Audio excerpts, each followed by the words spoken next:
Isn't it a great day to be a Christian? Open your Bibles to Ecclesiastes chapter 3. Ecclesiastes chapter 3. We looked at Ecclesiastes 1 as Solomon reflected on the meaninglessness of worldly pursuits. He said generations come and go. The sun comes up, the sun goes down. The wind blows back and forth, and nothing really ever changes. Human toil and wisdom fail to bring lasting fulfillment. He called all those things vanity. He realized that they were repetitive and temporary. Then in chapter 2, he continued to explore for the meaning of life. This time he focused on pleasure and work and wisdom. And he realized that it didn't matter what he built or how much he accumulated or how smart he was. They still didn't bring any ultimate meaning to life. Tonight we're going to look at chapter 3, and we're going to see that Solomon has learned a few things, that human events are ultimately subject to God's timing. He's the one that sets the calendar. He's the one that makes things happen when they happen. So Solomon is trying to understand the meaning of life, and he sees that there are good times and there are bad times, and these come to everybody. We're all going to experience these things, and then they repeat in the upcoming generation. So we're going to look at this. Solomon says they repeat with such certainty. Look down at verse 15. Ecclesiastes 3:15. He says, that which hath been is now, that which is to be hath already been, and God requireth that which is past. American Standard ends that verse. It says, God seeketh again that which is passed away.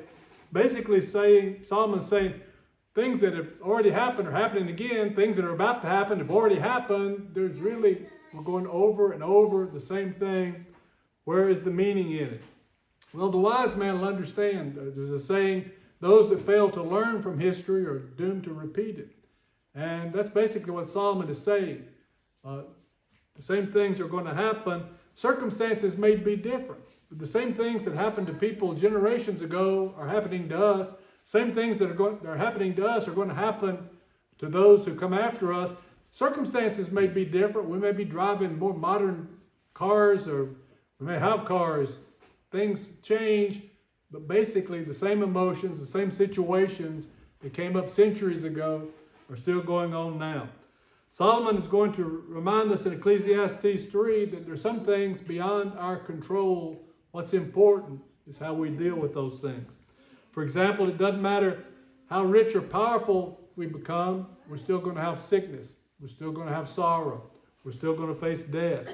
Solomon's going to help us see that the true comfort and happiness will come to how we see things by placing our trust in God.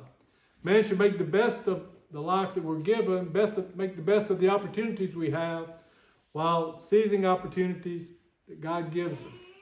So as we look at the third chapter tonight, we're going to see Solomon contemplating the providence of God. Solomon recognizes who's in control of the world. He wants his readers to understand that we may not know what the future holds, but we do know who holds the future. So the first thing we're going to consider tonight is that the times and the seasons are appointed by God. So go back to Ecclesiastes 3. This time, let's begin in verse 1. Solomon writes this, to everything there is a season and a time to every purpose under the heaven, a time to be born and a time to die, a time to plant and a time to pluck up that which is planted, a time to kill and a time to heal, a time to break down and a time to build up, a time to weep and a time to laugh, a time to mourn and a time to dance, a time to cast away stones and a time to gather stones together, a time to embrace and a time to refrain from embracing, a time to get and a time to lose, a time to keep and a time to cast away, a time to rend and a time to sow, a time to keep silence and a time to speak, a time to love and a time to hate, a time of war and a time of peace. All the things that Solomon mentioned in those first 8 verses are things that if we haven't experienced them already, we will if we live long enough. All those things happen to everybody. The question for us tonight is, how are we going to deal with them? Solomon's confirming his assertion he made in chapter 2 that wealth and wisdom and success are not really in man's hands. It's not really up to us. Look at James chapter 4. James chapter 4, James is basically saying the same thing. Let's start reading in verse 13. James 4:13 says, "Go to now, ye that say, today or tomorrow we will go into such a city and continue there a year and buy and sell and get gain, whereas ye know not what shall be on the morrow. For what is your life? It is even a vapor that appeareth for a little time and then vanisheth away. For that ye ought to say, if the Lord will, we shall live and do this or that." We are not in control of things.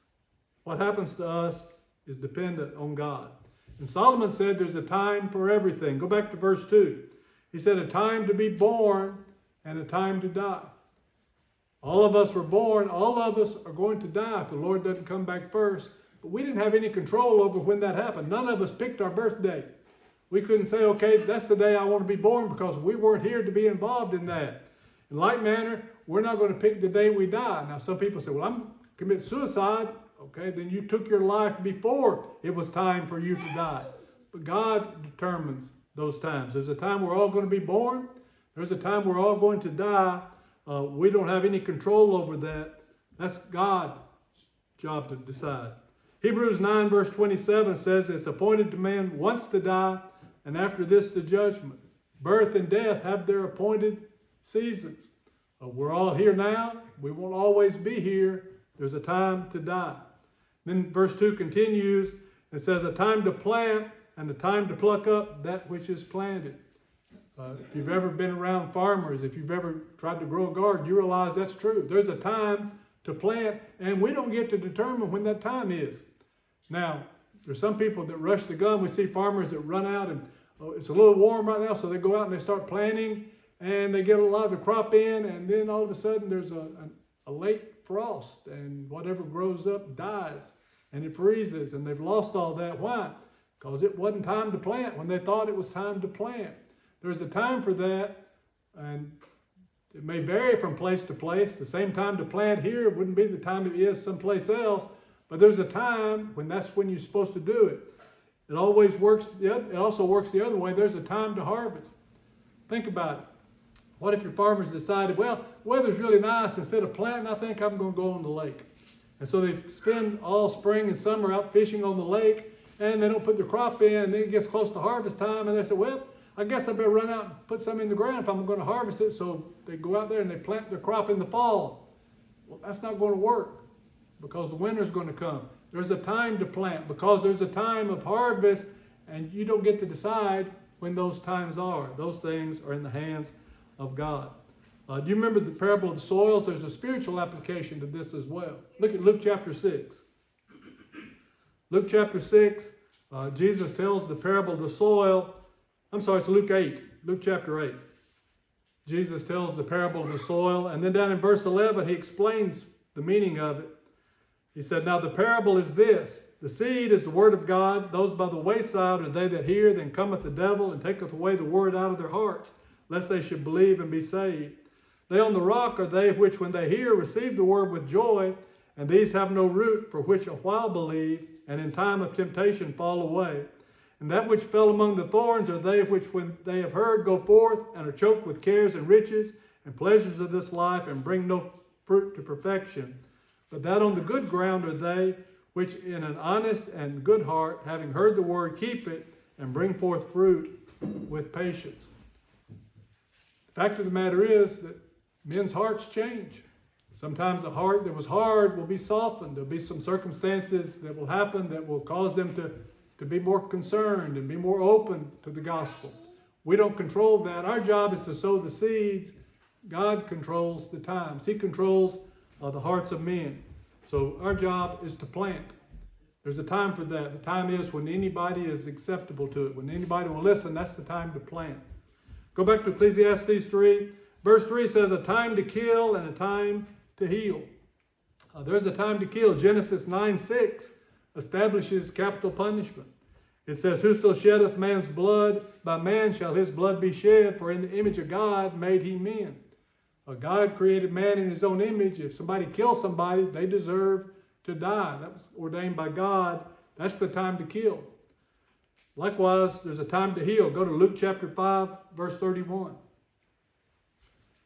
Luke 5:31, and Jesus answering said unto them, they that are whole need not a physician, but they that are sick. Sick people need a doctor. because they need to be healed. There's a time for that. And of course, Jesus was speaking spiritually. The application works for physical health too. You don't go to the doctor, you wake up one morning and say, I'm feeling really great. I think I'll go to the doctor today. There's a time to be healed, and it's when you're sick. That's when you need to be healed. Verse goes on in chapter 3. Verse 3 goes on to say a time to break down and a time to build up. And we've seen both of those recently in Rutherford. There was an old building in the city hall. They decided to build that up and make it into a coffee shop. Across the street, they took an old building and built it up and made it into a gym. It's time to build those up, even though they were old. Next door to the gym, there's a building that's been condemned. It's time to tear that one down. There's a time to build up, a time to tear down, a time to weep and a time to laugh, a time to mourn and a time to dance. All of those expressions are referring to feelings of the heart. Sometimes you feel really good, sometimes you don't. Sometimes you're excited, sometimes you're not. We need to know how to deal with those emotions when they come along. Romans 12, verse 15, Paul writes this to the church in Rome. He said, rejoice with them that do rejoice, and weep with them that weep. Both of those times are coming. As Christians, we need to be prepared for them. We need to be there to help the people that are hurting and to be excited with those that are rejoicing. Both good and bad times have happened in the past. Both good and bad times are going to happen in the future. We need to be ready to respond. Go to Ecclesiastes 3, verse 5. A time to cast away stones and a time to gather stones together. The idea here is people casting stones off their ground, preparing farmland, getting rid of the rocks so they can put in the crop. When we lived on Rocky Top Cove in Arkansas, I had to do that. If I wanted to plant something, I'd go find a big rock and dig it up and then fill the hole with potting soil because there was nothing growing on Rocky Top Cove. It was named because it was rocky. But there's a time to gather stones together. Those same rocks that I pulled out, I used them and built flower beds. I built little walls around things. Sometimes you wanted to get rid of them, sometimes you wanted to use them. There's a time for both of those things. Verse 5 continues and says a time to embrace and a time to refrain from embracing. There's a time and a place for everything. When I used to be a high school principal, I had to remind kids that school hours is not the time to embrace. That's not what we're supposed to be doing. There's a time for that. But this is talking about showing physical affection, physical intimacy. People seem to think that sexual activity is something dirty, but God created it, and He made it enjoyable. But there's a time for it, and that time is after you're married. Look at Proverbs chapter 5. Proverbs chapter 5, beginning in verse 18. It says, let thy fountain be blessed, and rejoice with the wife of thy youth. Let her be as the loving hind and pleasant roe. Let her breast satisfy thee at all times. Be thou ravished always with her love. And why wilt thou, my son, be ravished with a strange woman and embrace the bosom of a stranger? There's a time to embrace and there's a time to refrain from embracing. Verse 6, a time to get and a time to lose, a time to keep and a time to cast away. In life, we're going to have gains and losses. We're going to have times that we win. We're going to have times that we lose. There are going to be some things that are worth holding on to. There are going to be some other things that we need to get rid of. There's a time for all those things, and we need to determine when that time may come. Verse 7, a time to rend and a time to sow. To rend means to tear, and the scholars usually think that's talking about people that are grieving. We read of examples of people in the Old Testament especially that are grieving. They rend their garments. Let's look at a couple examples in Genesis 37. Genesis 37, Reuben convinces his brothers not to kill Joseph. They put him in a pit. Then he goes back to get him. And in Genesis chapter 37, verse 29, it says, and Reuben returned to the pit, and behold, Joseph was not in the pit, and he rent his clothes. Reuben was grieving. He was sad. He was sorry. He was afraid something had happened to Joseph, and he was tearing his garments as a sign of his sorrow. Down a few verses, in verse 34, they came and they told Jacob that something had happened to Joseph. It says, and Jacob rent his clothes and put sackcloth upon his loins and mourned for his son many days. There's a time to do that. There's a time to mourn, but there's a time to recover from that mourning and put your garments back together and get things going again. Could also be a practical application. Sometimes there'll be clothes that are worth patching up and holding on to. Sometimes you need to tear them up and make them into shop rags. There's a time to rend and there's a time to sew, and we need to know the difference. Verse 7 goes on to say, a time to keep silence and a time to speak. What a blessing it would be if we could all learn to recognize which time is which. Because there's a lot of times that we need to say something and we don't say anything.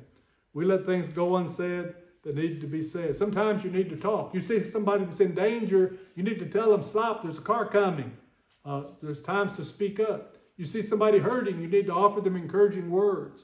You see somebody that doesn't know the will of God, you need to tell them about Jesus. There's a time that we're supposed to speak. There's sometimes as Christians, we've got a duty to speak. There's times that we need to use our words to do good. Proverbs 15:23 says, a man hath joy by the answer of his mouth, and a word spoken in due season, how good it is. We need to look for opportunities to say the right things and then say them. There are a lot of times we need to speak out, but there are times, in fact, there are many times when the best thing we can do is just keep our mouth shut.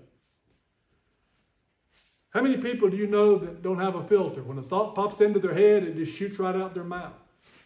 They don't understand that sometimes there's a time to keep silent. Well, it's the truth. That doesn't mean it has to be said. There are a lot of things that are true that I don't need to know. I know things about people I wish I didn't know. It didn't help me any to learn it. It didn't help the person that I learned it about. For me to know it, some things need to be unsaid. There's a time to speak. There's a time to keep silent. Proverbs 17, verse 28 says, even a fool, when he holdeth his peace, is counted wise. He that shutteth his lips is esteemed a man of understanding. There's a time to speak and a time to be silent, and the wise person can tell the difference. Verse 8, a time to love and a time to hate, a time of war and a time of peace. Love and hatred are both common in life. Jesus said we're supposed to love. Go to John chapter 13. John 13, verse 34, Jesus says, a new commandment I give unto you, that ye love one another as I have loved you, that ye also love one another. By this shall all men know that ye are my disciples, if you have love one to another. We're Christians. We're supposed to love. Jesus says that's how people are supposed to be able to tell we're Christians, by the way we treat each other. There's also some things that we need to hate. The Bible tells us there's some things that God hates. Look at Proverbs chapter 6. Proverbs chapter 6, beginning in verse 16. Says, these 6 things doth the Lord hate, yea, 7 are an abomination to him, a proud look, a lying tongue, and hands that shed innocent blood, and heart that deviseth wicked imaginations, feet that be swift and running to mischief, a false witness that speaketh lies, and he that soweth discord among his brethren. We should all hate things like that, because there's a time to love and a time to hate. We're supposed to love each other and hate sin, hate evil, hate bad things. There's a time of war and a time for peace. There are times we need to defend those we love, and there's a time we need to be peacemakers, and we need to try to bring people together. There's a time for both those things. Go back to the very first verse. Ecclesiastes 3:1 says, to everything there is a season and a time to every purpose under the heaven. We need to understand we're not in control of those seasons. God is. Those are in the hands of God. What we're in control of is how we respond to those things, how we deal with the different seasons of life. So that gets us to point number 2. And you can relax. There's only 2 points in this lesson, and the first one was the big one. We're getting close to the end already. That's what we face. Point number 2 is, what's our duty regarding the times and seasons? How are we supposed to deal with it?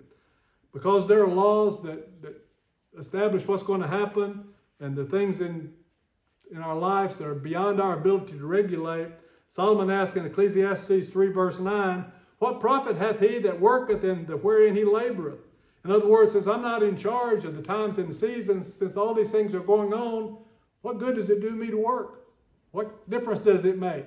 In other words, he's going back to, it's all vanity if all that stuff's just going to happen and there's nothing I can do about it. And he's partially right, because there's no way we can control all those things. They are beyond our control. However, instead of giving up and trying to change things we can't change, man's duty is to recognize the circumstances beyond our control. and do what God would have us do in every circumstance. Let's start reading again in Ecclesiastes 3, verse 10. Solomon says, I've seen the travail which God hath given to the sons of men to be exercised in it. He hath made everything beautiful in his time. Also he hath set the world in their heart, so that no man can find out the work that God maketh from the beginning to the end. I know there is no good in them, but for a man to rejoice and to do good in his life.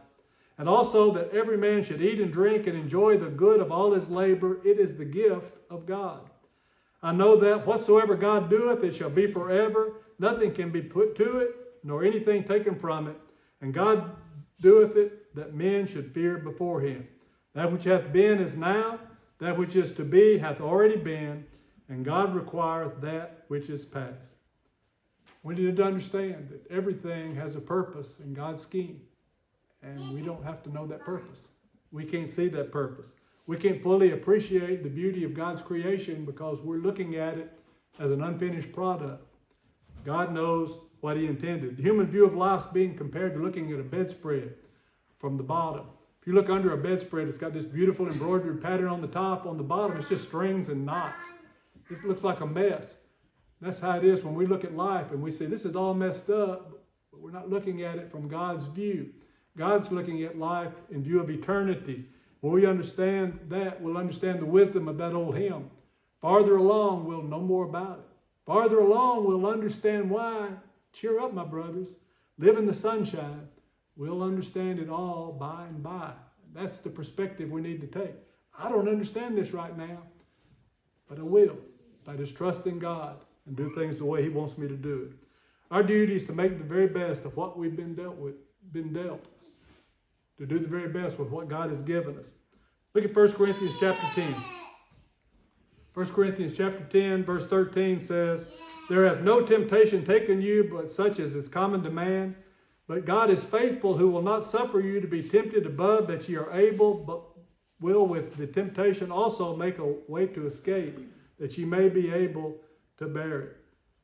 We're going to face the same times and seasons that everybody's faced before us. God gives us the strength to get through those things, to do his will as we go through this life. Our responsibility is to face the challenge with a view of eternity and not just thinking about what's happening here. There's a divine order to what goes on in human life, and we need to accept that with meekness. We should seek God's guidance as we deal with the changing times and seasons. We've got to understand that true happiness depends on God. It's not the things that happen to us, it's how we deal with what happens to us. And even though there are a lot of things that we can't control, we can control our response. We can control our conduct. We can control how we deal with God's decisions. Our decision about whether or not to obey God will control our destiny. You need to be a Christian. It's the only life worth living, the only death one would dare to die. Ecclesiastes 3 verse 14 says this, I know that whatsoever God doeth, it shall be forever. Nothing can be put to it, nor anything taken from it. And God doeth it that men should fear before him. Fear God and keep his commandments. This is the whole duty of man. That's going to be Solomon's final conclusion when we get to the end of this series. That's what we need to understand every time we look at God's word. Question for us tonight is, God's in control. Is he in control of my life? Am I living the way he wants me to live? Am I doing the things he wants me to do? If you are a Christian, how are you doing? Are you doing what you need to be? If you're not a Christian, you can be. If you're subject to the Lord's invitation, won't you come right now as we stand together and as we sing.